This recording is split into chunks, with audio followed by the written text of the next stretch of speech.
Hey people, welcome to the channel and stay for this one. This is something quite cool. I got a solution for something I've been looking for years. And before I go on, if by the end of the video you actually learned something interesting and want to show your support, I would greatly appreciate if you hit the subscribe button. It helps the channel a lot. And you also have my books, Sweet Survival Skills, Surviving the Economic Collapse. These will get you very well prepared for what's already happening and certainly for what's coming in our future. So for years, I've been looking for a way of having something like this integrated into this, and you probably are a little bit like me in that way.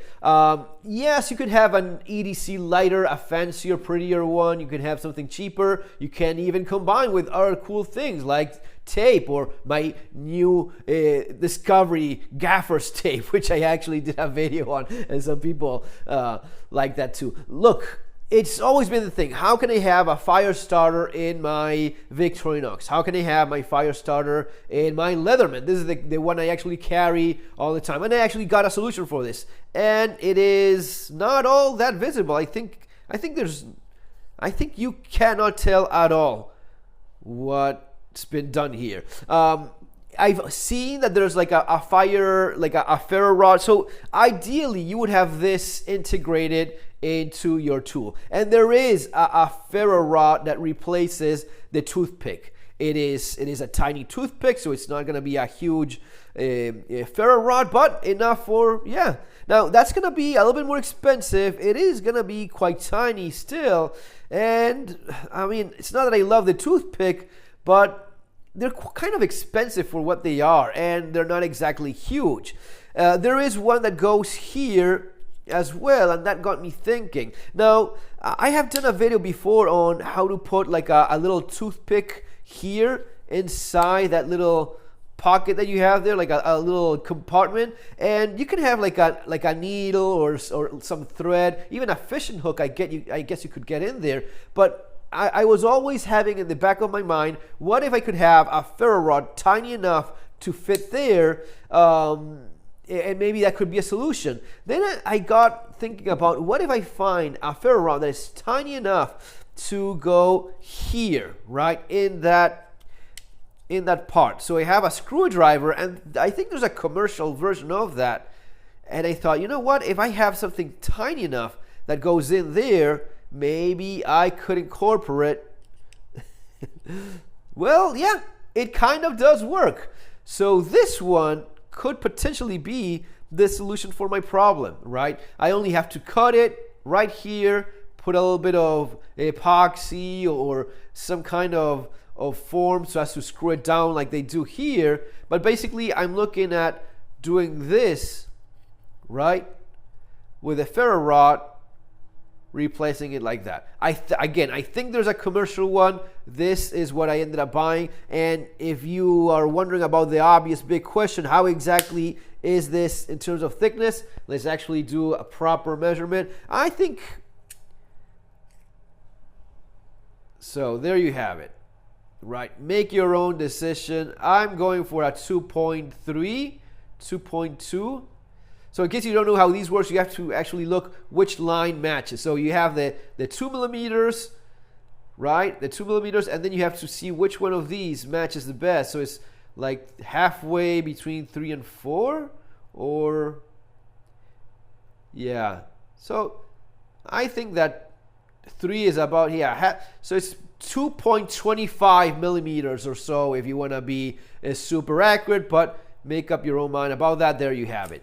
I bought these on Amazon. I don't even know if they're still available, because as with many other things, you buy it in Amazon and the next day it's not even there. But I bought a bunch of these. I think they're like replacement for some of these steel matches.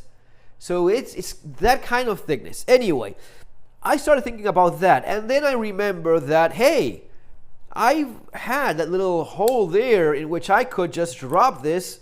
And in fact, it perfectly does. It drops right into place and it stays there. It's not even making a noise. So it just stays there without a problem. I have the full fire steel there. Now, the moment I open this up, it can fall out.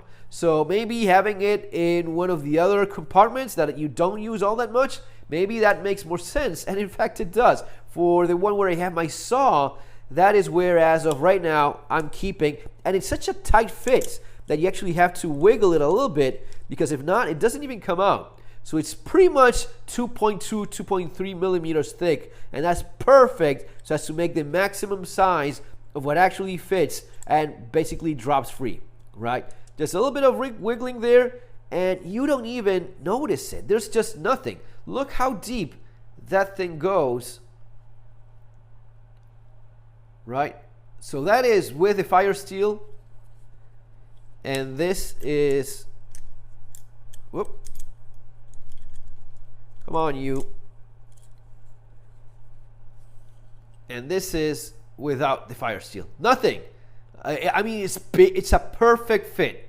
It's crazy, but this is obviously the perfect solution for having a fire starter in your Leatherman, at least in this model, or the one, or your Wave, or your Charge. Any of these will work. Now, going back to my Victorinox issue, well, in the Victorinox, it's pretty much the same damn thing. You can drop it in that little pocket. So you do have it in a number of these larger models. You can drop the fire steel right there. Look, check this one out. This one has, this one could even be larger. You could go for a little bit of maybe a 3, even 4 millimeter, I guess. So this one, pretty big. But if you want a solution as of right now, this actually does fit.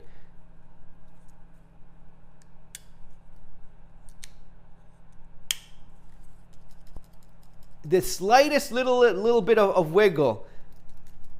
So you know it's free. There's free movement, but it's so little that I wouldn't be worrying about, you know, messing up the teeth of anything here. This is just non-issue. And this would also allow you to open and deploy both tools, because it needs both to stay in place. So you can open individually each one, and it's not falling, which, again, at least for me, this blew my mind, because it's the perfect solution. Now, it also works for your Soldier. This is the Victorinox Soldier. It's one of the nicest Victorinox models, and this is what is, maybe something like this is what I would have for like an outdoors Victorinox, because I have a decent, it's not like in your smaller one, you have a decent blade, open single-handed, and locks into place, and you have this saw. So this one is the Soldier model, and the one that is actually used by different armed forces. This would be my go-to Victorinox for outdoors kind of thing. I mean, or something similar along these lines. And if you see that I'm trying to get something out of there, and it's not falling, because, again, it is a freaking pretty much perfect fit. And in this case, you have to open both of them for it to fall free, and then it does. Now, also keep it, something else that I noticed, when you open both of these, there is a small, I don't know if the camera, you see that. Yeah, you see that. You see how that spring is almost a perfect fit? It is, in fact, a perfect fit. This will fit so snugly in there, between these two, that it may even be that you need a little toothpick or a little bit of you know, maybe cut a little bit of a piece of wood to pull it out, because you won't have to pry it, but just if it doesn't fall like that, just a little bit of pressure to bring it, to pop it out. That is a perfect fit right there. You could try with a larger one, you see, because you almost have like half as much left. Right, yeah, not a lot of light there, but I guess you see it there, right? There you go. So you almost have half as much free. You could put something larger. Give it a go. I think these are perfect. For the amount of use you'll give these are a perfect fit. And I mean, I'm not kidding. This one, as you see, it has been used. And it works pretty damn well. Let me just show you how well they do work.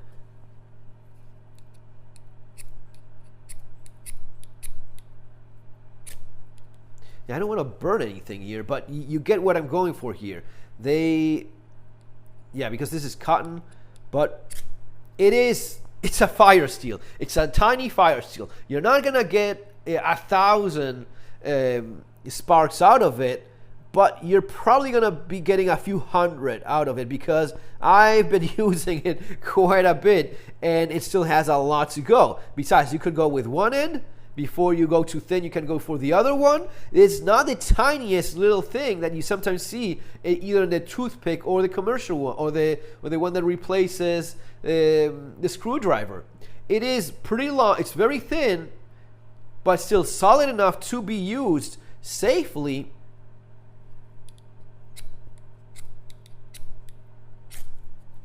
Yeah, so it throws very nice sparks, and it just fits there like it be like as if it should be there all from the start. I'm just loving it. And finally, if you're wondering about what about these models, like well, it fits here too. Now it's not as much of a perfect fit because you do have a little bit, and I mean just a little bit. But check this out. You have to bring it up a little bit more forward because this is a lot more of a tighter fit. But if you move it laterally, like on this other direction, especially that part, because you do have a bit of room under the, what is that? The flat screwdriver, is it? What's that guy? Yeah, that's the flat screwdriver. So on the side, if you put it a little bit laterally like that, it actually does fit pretty decently.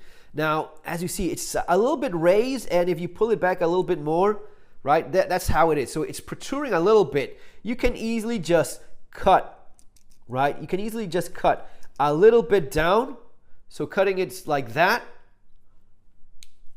and you would have a perfect fit here as well. It's going to be a little bit tinier. It's going to be a little bit smaller, but you can have a pretty much perfect fit there too.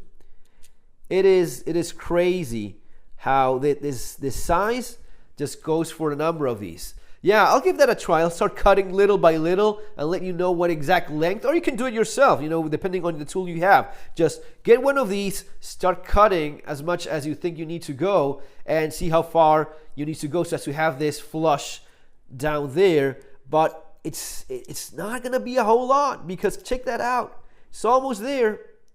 Almost there. So maybe a couple, maybe a centimeter or two. That's going to be pretty much all you need to make a perfect fit, even in your hiker tool. So guys, that's basically it. I'm pretty happy with this. I think that the results are amazing for something as simple as simply buying the thing and just trying to figure out where it fits. And it does fit in a number of the more popular models. That's going to be all for now. As I said before, subscribe to the channel. If you want to learn more about all of this stuff and economic survival, you have my books there. See you next time. Take care.